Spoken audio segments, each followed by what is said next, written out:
36 number प्रश्न पढ़ाइए। 36 number में कहता है कि पूंजी का समायोजन करना है, छिपी हुई ख्याति का निर्धारण करना है और फिर नया आर्थिक चिट्ठा तैयार करना है। ठीक है, तो इसमें आपको कहता है कि ABC साझेदार हैं जो लाभ को 5-3-2 के अनुपात में बांटते हैं और उनका संक्षिप्त चिट्ठा जो है वो दिया हुआ है। लायबिलिटी साइड में ABC का पूंजी है, करंट लायबिलिटी है, एसेट साइड में गुडविल है, मशीन, डेटर, स्टॉक और कैश, इतना है। तो लायबिलिटी साइड में कोई भी ऐसा आइटम नहीं है जिसको पुराने साझेदार यानी जो भी साझेदार है पहले से वो आपस में बांटेंगे, ऐसा कोई आइटम नहीं है।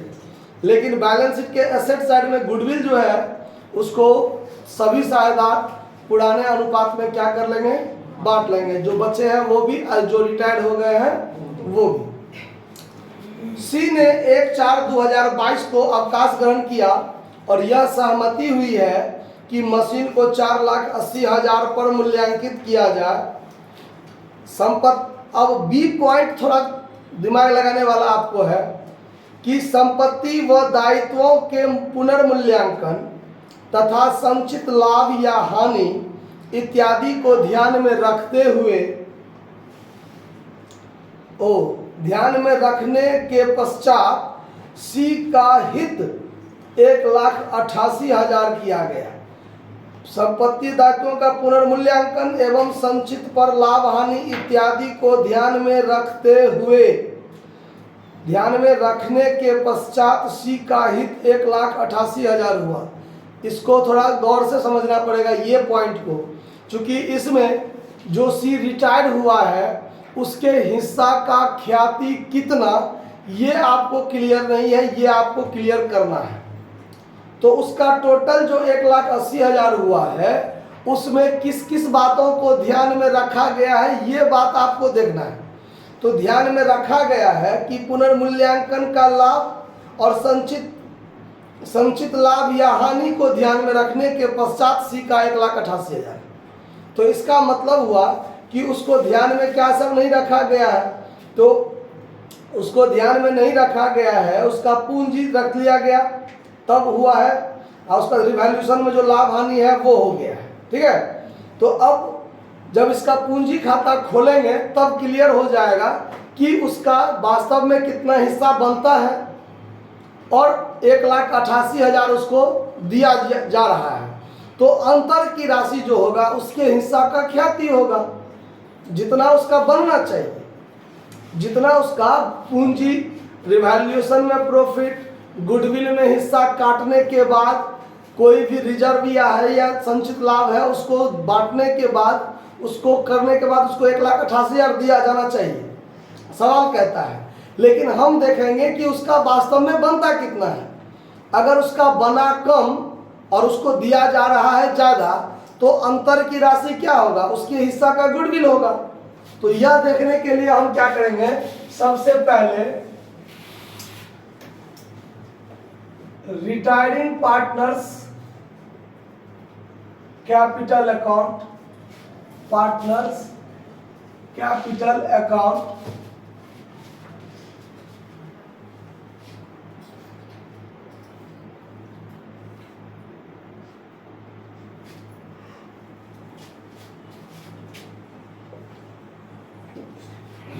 रिमेनिंग पार्टनर्स कैपिटल अकाउंट, सबका फॉर्मेट एक साथ बना लेंगे।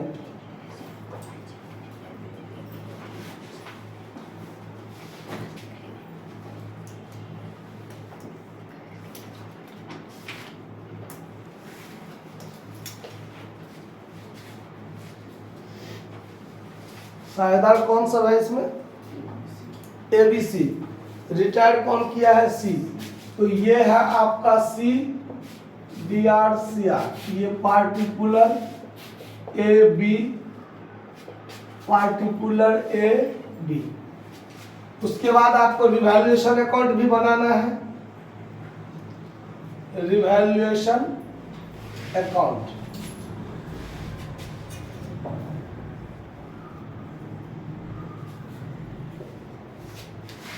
चलिए तो पहले रिवैल्यूएशन ही बनाते हैं।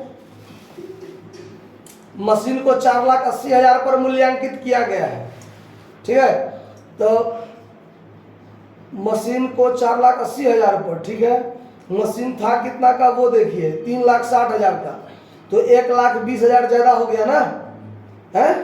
तो 1,20,000 ज्यादा हो गया, तो बाय प्लांट एंड मशीन, सीधे मशीन है, सीधे मशीन दे दीजिए 1,20,000, और तो कुछ नहीं है। रिवैल्यूएशन के लिए और कोई पॉइंट है इसमें? नहीं है।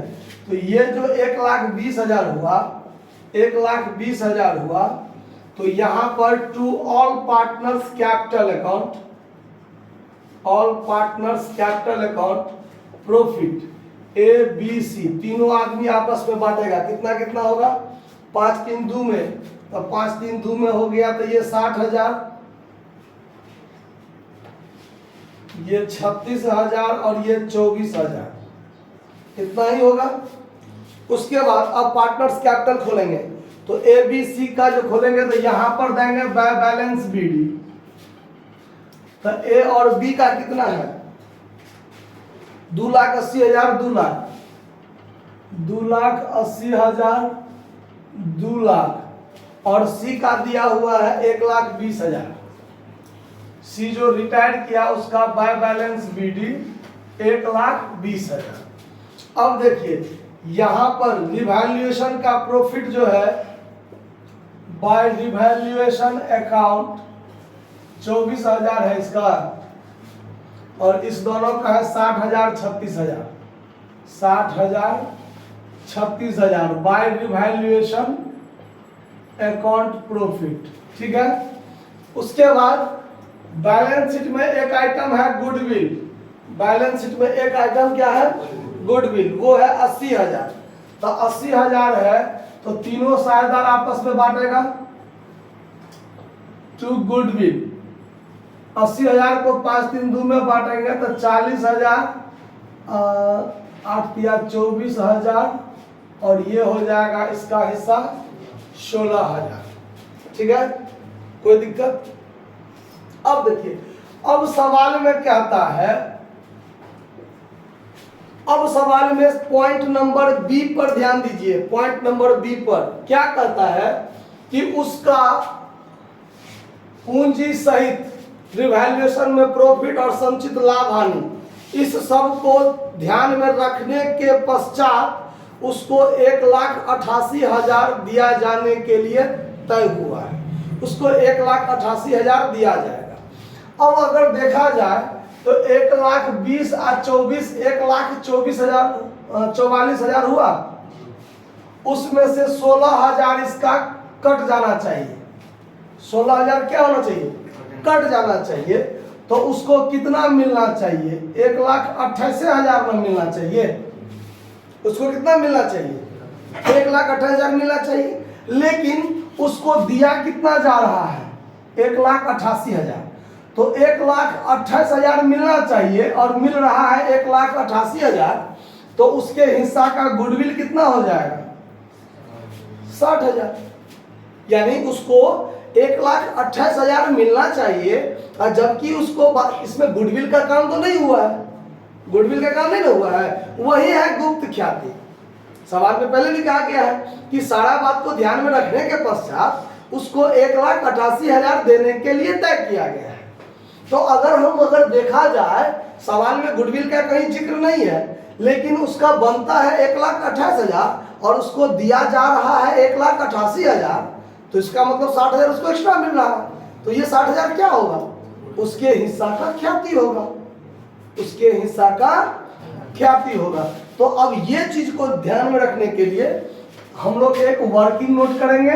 कैसे? वो देखिए, यहां लिखेंगे calculation of hidden goodwill. Calculation of hidden goodwill मतलब गुप्त ख्याति। तो इसके लिए क्या करेंगे? यहां देखेंगे कि total due amount of C 1,44,000 minus 16,000 बराबर 1,28,000। According to question total due amount 1,88,000। 1,88,000 according to question कह रहा है कि उसको टोटल ड्यू अमाउंट 1,88,000 मिलना चाहिए, लेकिन टोटल ड्यू अमाउंट ऑफ सी वास्तव में होता कितना है? 1,88,000। इसका मतलब इस दोनों का जो अंतर निकलेगा 60,000, वो हो जाएगा आपका हिडन गुडविल। आया बात समझ में? कोई दिक्कत? अच्छा, तो अब ये गुडविल 60,000 जो इसको मिलेगा वो कहां से मिलेगा? इसको 60,000 कौन देगा? तो जो बचा हुआ साझेदार है वो देगा। वो किस अनुपात में देगा? तो गेनिंग रेशियो में देगा। तो गेनिंग रेशियो के लिए न्यू रेशियो ओल्ड रेशियो दोनों चाहिए। तो सवाल में देखिए दिया हुआ है, देखिए सी को समस्त धनराशि ए और बी के द्वारा इस प्रकार लाया जाना था कि उनकी पूंजी नए लाभ विभाजन अनुपात 2:1 में हो जाए। तो नया अनुपात 2:1 दिया ना, अब पुराना अनुपात 5:3 था ना, तो उसके लिए तो पहले गेनिंग रेशियो चाहिए हमको। तो पहले गेनिंग रेशियो निकाल दीजिए। तो new ratio minus old ratio, old ratio A और बी का नया 2/3 1/3, पुराना 5/10 3/10, यही है ना। तो अब यहां पर हो गया 30, तो 10 दूना 20 में से 15 गया तो 5/30, और ये 30 तो 10 में से 9 गया 1/30, मतलब गेनिंग रेशियो 5 अनुपात कितना? अब यहाँ पर अगर हम इस 60,000 को बांटे तो 50,000 10,000 तो होगा ही। ए देगा 50,000 और बी देगा 10,000। तो हम यहाँ पर डायरेक्ट लिख देते हैं बाय एज कैपिटल अकाउंट 50,000 और by C's capital account B, B's capital account 10,000। तो अब आपका ये टोटल जोड़ के हो गया कि 60 और 40 2,04,000,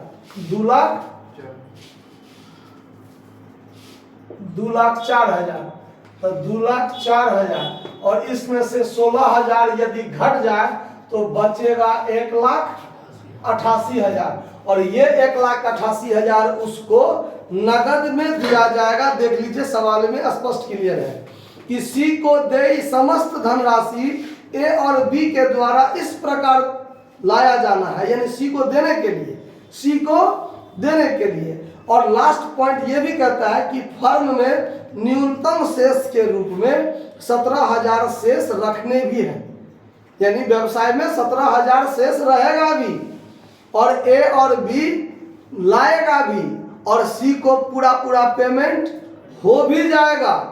इतना लाना है कि उसको सी को पेमेंट भी हो जाए, हाँ सी रिटर्न है ना, सी को पेमेंट भी हो जाए। तो ये सारा बात आपको ध्यान में रखना है, इस बात को गौर से देखिए। बहुत लंबा चौड़ा सवाल है। यहाँ पर 1,20,000 पहले लिख देते हैं, छोटा हुआ था। अब यहाँ पर इसको टू कैश अकाउंट पेमेंट हो गया, फाइनल पेमेंट 1,88,000 हो गया, ठीक है, इसमें तो नहीं कोनो दिक्कत है। अच्छा, और ये जो गुडविल दोनों आदमी मिल के दिया है, तो यहाँ भी हो जाएगा to C's capital account, to C's capital account 50,000 10,000 देगा ना। अच्छा, अब उसको कितना क्या करना है इस पर देखिए। अब आगे हमको और वर्किंग नोट करना पड़ेगा, किस चीज के लिए? वर्किंग नोट एडजस्टमेंट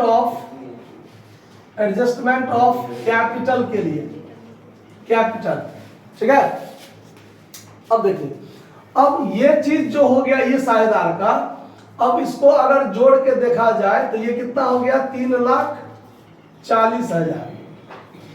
अभी नहीं इसका काम यहाँ, ये चीज थोड़ा साइड में, पहले वर्किंग नोट ऐसे नॉर्मली समझाते हैं फिर लिख के बताते हैं। ए को देखिए, ए को कितना मिलना चाहिए? 3,40,000 हुआ जोड़ के 3,40,000। 3,40,000 में से इसका फर्म का पूंजी भी दिया हुआ है एडजस्टमेंट करने के लिए, कुछ नहीं दिया हुआ है। देखिए तो 3,40,000 में से 50, 40, 90,000 इसका कटेगा, कटेगा ना।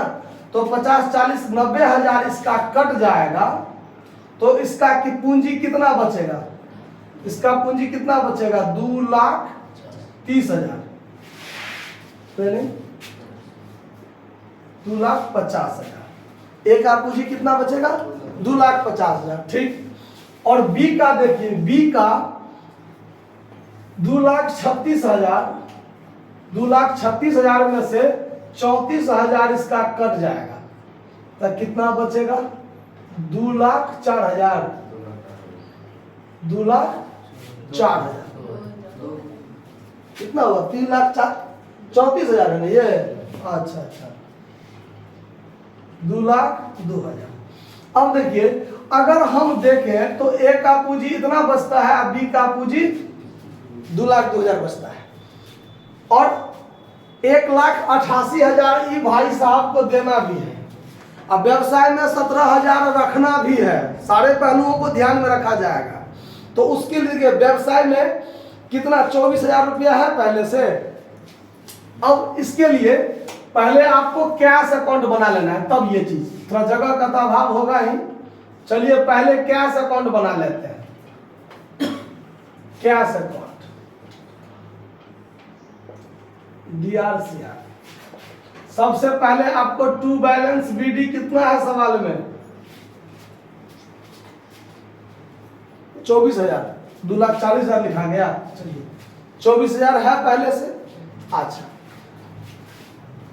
यहां पर बाय सीज कैपिटल अकाउंट, सी को पेमेंट कितना करना है, 1,88,000 करना है पेमेंट। और हमारे पास व्यवसाय में लास्ट में हमारे पास बाय बैलेंस CD 17,000 रखना भी है। सवाल कहता है ना कि लास्ट में हमारे पास 17,000 शेष रखना भी है, तो शेष 17,000 रखना भी है। तो हमारे पास टोटल कितना होना चाहिए, ई जोड़ के 2,05,000 है, 2,05,000।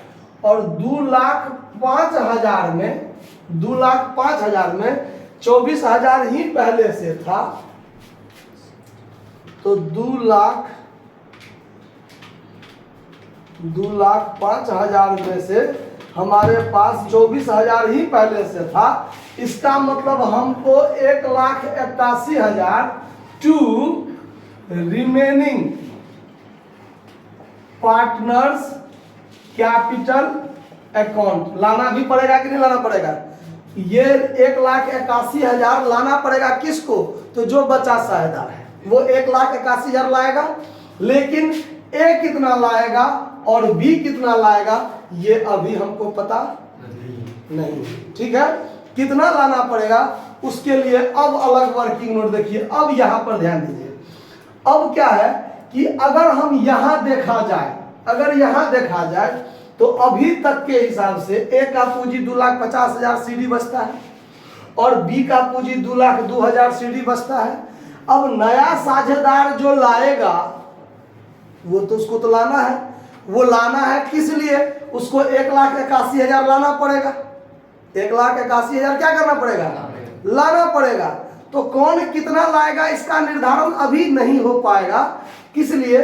तो अब यहां देखिए, इस काम को एक बार फिर करेंगे, adjustment of capital, adjustment of capital. देखिए टोटल ड्यू अमाउंट या बैलेंस ऑफ कैपिटल अभी फिलहाल रख लीजिए, बैलेंस ऑफ कैपिटल इसका है 3,40,000, इसमें से इधर कितना घटा 90,000, तो इसका 2,50,000 ये ए के लिए और यहाँ बी के लिए कर दीजिए, तो 2,36,000 इसमें से 34,000 घटेगा, तो 2,02,000, 2,02,000। अब देखिए total capital of the new firm, तो न्यू फर्म का टोटल कैपिटल 2,50,000 ये हुआ, इसका 2,02,000 हुआ। और 1,81,000 लाना भी है, 1,81,000 लाना भी है। तो ये 1,81,000 तो यही दोनों मिलके लाएगा, तो व्यवसाय में तो पूंजी बनेगा। तो अब तीनों को जोड़ के इसका पूंजी व्यवसाय में कितना होना चाहिए वो देखिए। 1,81,000 दो दो 4,52,000, 4,52,000, 6,33,000, 6,33,000 यानी व्यवसाय का पूंजी 6,33,000 होना चाहिए। आया बात समझ में? 6,33,000 होना चाहिए। तो अब ये 6,33,000 किसका होगा? ए और बी का होगा, दुनिया आदमी का होगा। इतना इतना तो इसका सीडी बनता है पहले से, जो पूंजी खाता खोले हैं उसके हिसाब से। चूंकि पूंजी का समायोजन बहुत क्रिटिकल पॉइंट होता है समझने के लिए, गौर से ध्यान रखिएगा तो ही समझ में आएगा। 2,50,000, 2,02,000 अभी इसका सीडी इतना बनता है, लेकिन उतना ही नहीं रहेगा। क्यों नहीं रहेगा? क्योंकि जो सी रिटायर्ड किया है उसको पेमेंट देने के लिए ए और बी को इस राशि उतना राशि लाना है कि उसका पूंजी 2:1 में एडजस्ट हो जाए। तो कहने का मतलब कि अभी फिलहाल अगर उसको हम पेमेंट नहीं किए हैं तो 2,50,000, 2,02,000 बना है, और पूंजी अभी ये पूंजी 2:1 में तो नहीं है। 1,81,000 इस दोनों को लाना भी है। क्या अकाउंट बता रहा है कि 24,000 था, 1,88,000 आप पेमेंट कर रहे हैं, आपके पास 17,000 रहना भी चाहिए, तब तो आपके पास 2,05,000 होना चाहिए, और 2,05,000 में आपके पास 24,000 था। तो इसका मतलब 1,81,000 आपको लाना पड़ेगा। अब 1,81,000 लाना पड़ेगा तो आपका तो वो पूंजी ही बनेगा। तो आपका पूंजी फिलहाल इतना सीडी में था, और 1,81,000 और लाइएगा आप, तो आपका कुल पूंजी दोनों आदमी मिलाकर 6,33,000 का बन जाएगा। अब ये 6,33,000 का जो पूंजी बनेगा वो नया अनुपात में बनना चाहिए। तो नया अनुपात में तो ए का कैपिटल और बी का कैपिटल 6,33,000 गुने 2/3 और 6,33,000 गुने 1/3 होना चाहिए। तो जब होना चाहिए और 3 से इसको भाग दीजिएगा तो 2,11,000 इसका हिस्सा होगा, और 2,11,000 को 2 से गुना कीजिए तो 4,22,000 इसका हिस्सा होगा। तो ए और बी का जो पूंजी होगा वास्तव में वो इतना होगा 4,22,000 और 2,11,000। तो अब हमको क्या करेंगे, यहाँ पर टू बैलेंस सीडी जोड़ घटाव करके नहीं, यहां से डायरेक्ट लिख देंगे 4,22,000 और 2,11,000, 2,11,000 इतना इसका पूंजी बनना चाहिए। अब कौन कितना लाएगा अब निकलेगा, इसका पूंजी इतना सीडी होना चाहिए। तो अब सीडी होना चाहिए, तो अब इस दोनों साइड का तो योग बराबर होगा। तो दोनों में कौन बड़ा है देख लीजिए। तो 4,22,000 ये हुआ, अब प्लस इसका 90,000 इधर है, तो इसका 5,12,000 होना चाहिए, 5,12,000 होना चाहिए। अब 5,12,000 में इसका पूंजी इतना और लाभ इतना मिलाकर 3,40,000 था, 3,40,000 था। तो इसका मतलब है कि इतना बनाने के लिए 1,72,000 ए को लाना पड़ेगा। ए को कितना लाना पड़ेगा? 1,72,000। देखिए 2,80,000 था, 60,000 लाभ हुआ, और 1,72,000 ये लाएगा, तब ना इस दोनों को काट के बाकी इसका इतना बचेगा। आया बात समझ में? तो अब यहां जो लिखेंगे हम लोग 1,72,000 ई लाएगा। दोनों को मिला के 1,81,000 लाना था, लेकिन ए कितना लाएगा? 1,72,000। ये इसके पूंजी खाता से हमको पता चलेगा, पहले पता नहीं चलेगा। पहले हमको ये पता चलेगा कि 1,81,000 लाना है। अब कौन कितना लाएगा वो जब पूंजी खाता खोलेंगे तब क्लियर हो आएगा। ठीक है, अब क्या करना है, अब इसका देखना है 2,11,000 और ये है 34। तो ये हो गया आपका 2,11,000 प्लस 34,000। तो इसका बना 2,45,000। तो यहाँ भी 2,45,000 और 2,36,000 है ये है, तो ये 9,000 लाएगा ना। तो ये कितना लाएगा? 9,000। तो दोनों मिला के 1,81,000 पूरा कि नहीं पूरा? क्लियर हो गया ना बात, कि कहीं कोई दिक्कत हुआ? अब सवाल में बनाना है बैलेंस शीट। तो बैलेंस शीट के लिए तो भाई साहब इनका रिजर्वेशन बनाना पड़ेगा मिटा के। तो पहले आप इसको नोट कर लीजिए, आप लोग स्क्रीनशॉट ले लीजिए, फिर आगे देखते हैं बैलेंस शीट कैसे बनेगा। चलिए इसको मिटा देते हैं, इसके बाद बैलेंस शीट बनाते हैं।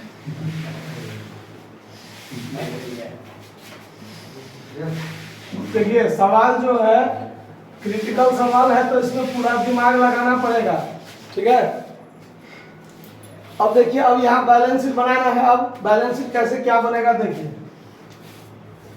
New balance sheet.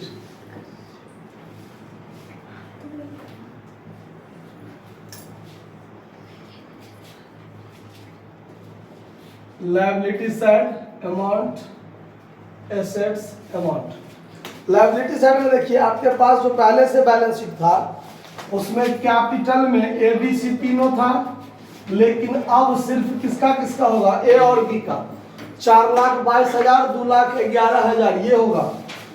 4,22,000, 2,11,000 दोनों को जोड़ के 6,33,000 नए फर्म का पूंजी होना चाहिए, ठीक है। चलिए, अब था करंट लायबिलिटी में 1,84,000। करंट लायबिलिटीज में 1,84,000। नया में कोई लायबिलिटी नहीं बना है, नहीं लिखेंगे, लायबिलिटी साइड क्लियर, ठीक है। एसेट साइड में चलिए, गुडविल है 80,000 का, तो वो तो बटा के खत्म हो गया, अब तो नहीं होगा। मशीन 3,60,000, तो मशीन जो है 3,60,000 का था, 1,20,000 बढ़ गया, ऐड इंक्रीज हुआ है, तो अब इसका दाम 4,80,000 हो गया है, जो कहा हुआ था सवाल में। उसके बाद किसी भी संपत्ति में या दायित्व में किसी प्रकार का कोई परिवर्तन नहीं था, तो आपका डेटर 1,40,000 था, तो जो का त्यों हो जाएगा, डेटर 1,40,000। उसके बाद क्या है, स्टॉक 1,80,000, स्टॉक 1,80,000। और कैश, कैश पहले से कितना था 24,000, लेकिन अब कितना होगा 17,000, जो हम लोग इस मिटाने से पहले कैश अकाउंट में देखे थे, था ना। टू बाय बैलेंस शीट कितना बनाना था, 17,000 रखना था, तो 17,000 कैश यहाँ हो जाएगा 17,000। अब वाई का लोन, कोई भी तो ऐसा नहीं, जो वाई कहते हैं, जो सी रिटायर्ड किया उसका कोई लोन वाली बात तो नहीं है, बात खत्म, इससे ज्यादा कुछ नहीं। अब दोनों साइड को आप जोड़िए और देखिए कितना होता है, तो इसको जोड़िएगा तो कितना हो जाएगा, 6,33,000, 6,33,000 प्लस 1,84,000, 8,17,000 है बैलेंस शीट का टोटल। देखिए तो 8,17,000 नहीं दिया हुआ है, आंसर में नहीं दिया हुआ है, मारिए गोली, अपने जोड़ के देख लेते हैं है कि नहीं है। 4,80,000 और ये हो गया 3,20,000, 3,20,000, ये है 17,000, तो 8,17,000 तो हुई है। बतवा समझ में आया कि नहीं, समझ में आया ना, ठीक है, नोट कर लीजिए, धन्यवाद।